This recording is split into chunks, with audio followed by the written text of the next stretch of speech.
Welcome to ஜெய்சன்வி channel. இன்றைக்கி நம்ம சேனலில் ஆடி அமாவாசை பற்றி தான் பார்க்க போகிறோம். அதுக்கு முன்னாடி நம்ம சேனலை லைக் பண்ணுங்கள், ஷேர் பண்ணுங்கள், மறக்காமல் சப்ஸ்கிரைப் பண்ணிக்கோங்க ஃப்ரெண்ட்ஸ். வாங்க இப்போ நம்ம வீடியோக்குள்ளே போகலாம். ஆடி அமாவாசை எதுக்காக வழிபடுறோன்னா, நம் முன்னோர்களுக்காக நம்ம வழிபடுறோம். நம்ம முன்னோர்களை வணங்கிறதுக்காக நம்ம வழிபடுறோம். அமாவாசை வழிபடாதவங்க கூட ஆடி அமாவாசை, புரட்டாசி அமாவாசை, தை அமாவாசை இந்த 3 அமாவாசையும் வழிபடுவாங்க.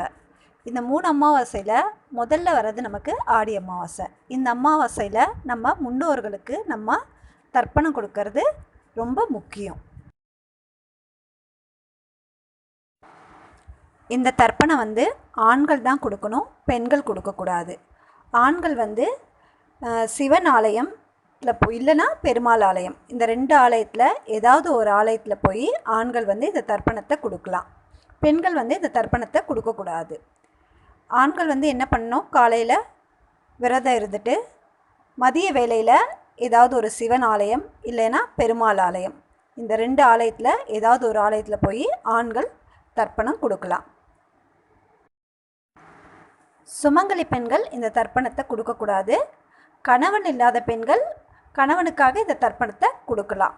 ஆலயத்தில் போயும் கொடுக்கலாம். சிவன் ஆலயம் இல்லைன்னா பெருமாள் ஆலயம், இந்த 2 ஆலயத்தில் போய் கணவன் இல்லாத பெண்கள் கொடுக்கலாம்.